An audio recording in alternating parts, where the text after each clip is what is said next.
अंदर सबसे ज्यादा इम्पोर्टेंट यही है बेटा, दीर्घ में जरूर आएगा, दीर्घ में आ जाए, लघु में आ जाए, किसी में भी, मतलब ये महत्वपूर्ण है सबसे, और अब से लेकर अगली क्लासों तक ये महत्वपूर्ण है, तो इसे ध्यान से पढ़ो।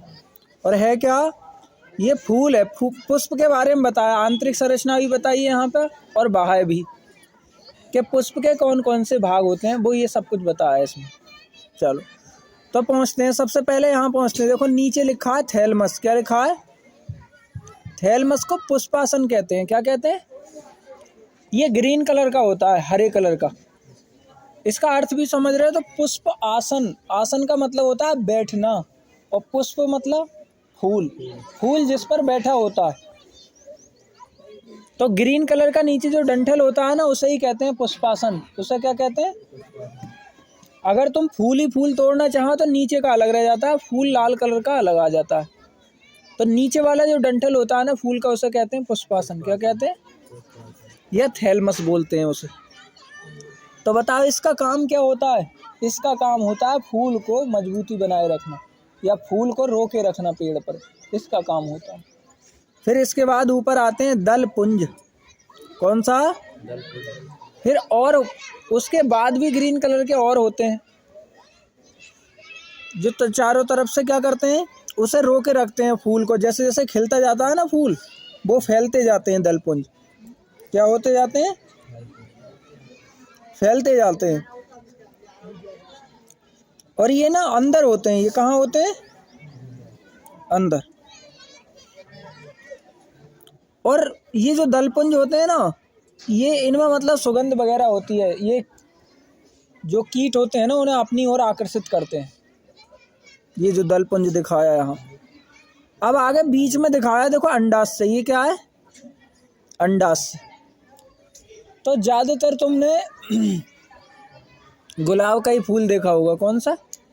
जैसा गुलाब का फूल होता है वैसे ही ये फूल में भी है। तो जैसे तुमने गुलाब के फूल जैसे ही तोड़ोगे ना तुम, तो उसे अगर तुम चारों तरफ से जो उसके लाल लाल कलर की पंखुड़ियाँ वो हटा दो ना, तो अंदर एक छोटा सा बौंदना सा वहाँ पर निकलेगा, जिसमें बीज बनते हैं। क्या बनते हैं?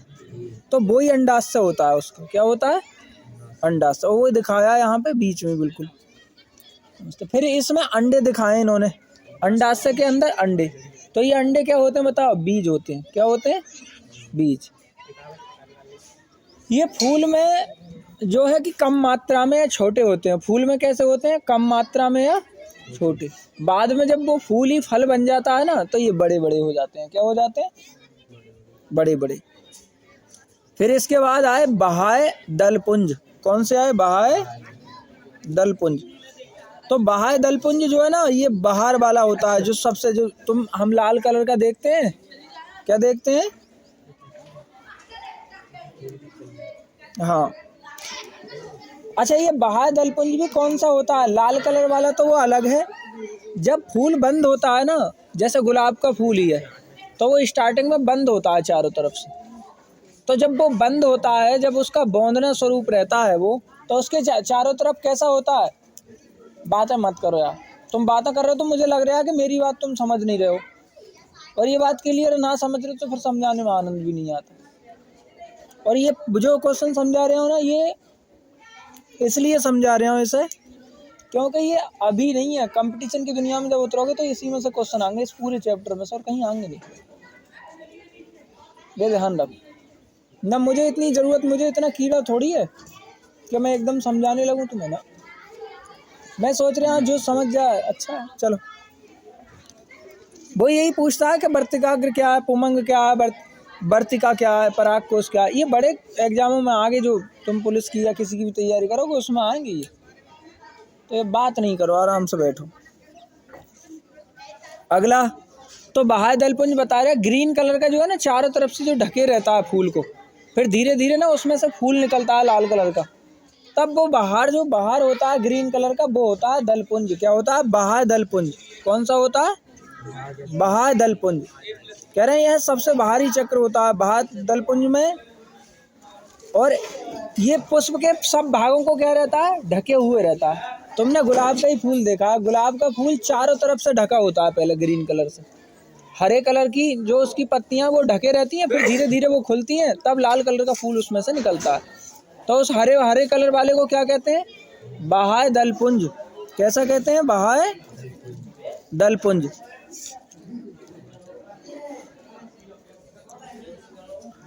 फिर अगर खाली दलपुंज का है, अगर खाली क्या का है? दलपुंज, तो खाली दलपुंज जो वो अंदर वाले होते हैं लाल कलर के,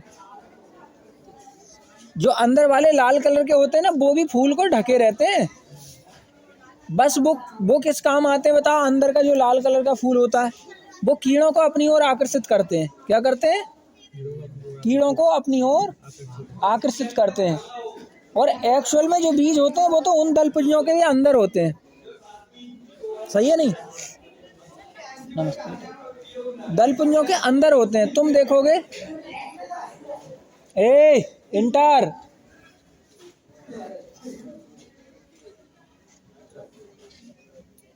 तो अगर तुम फूल को बारीकी से देखोगे ना, तो सबसे अंदर वाली पंखुड़ियां जो होंगी लाल वाली, सबसे बीच में, उन पे पाउडर सा होता है लाल कलर का। क्या होता है?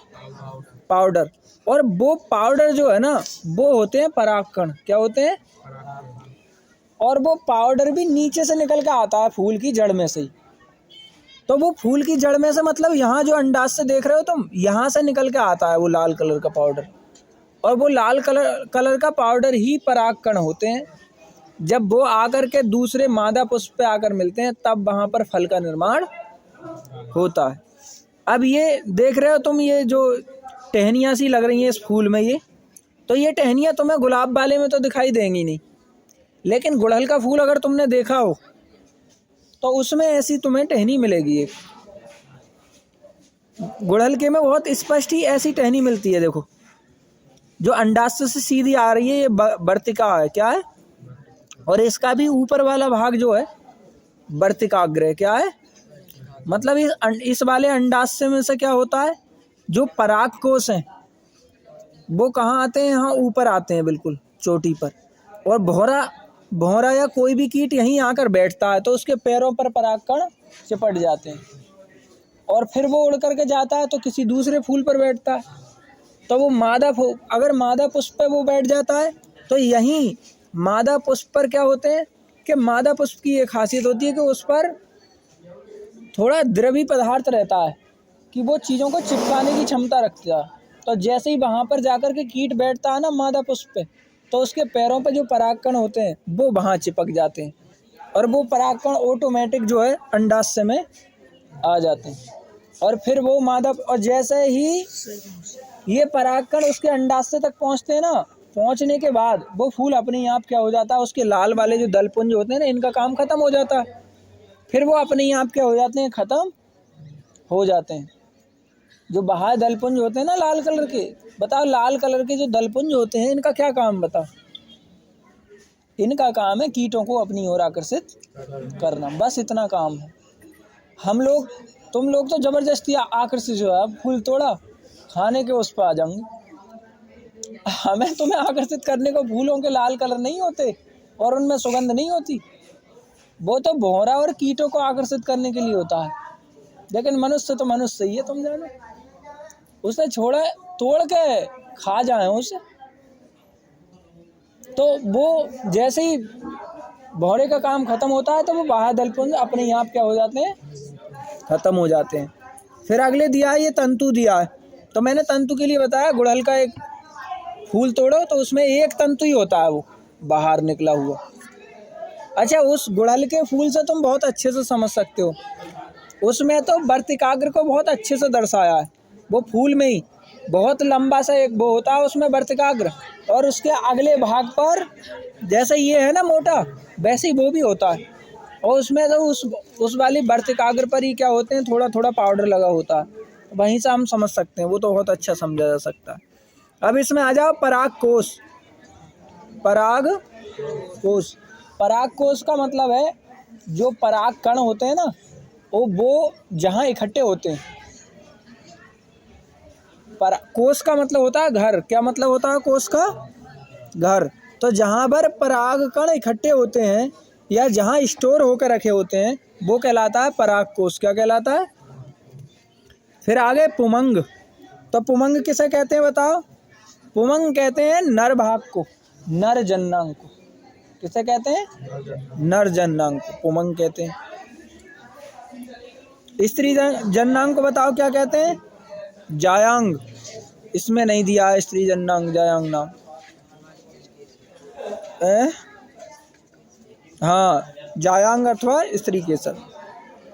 तो ये तुम्हारे फूल के भाग हैं। अब इसके बाद बताओ अब क्या है।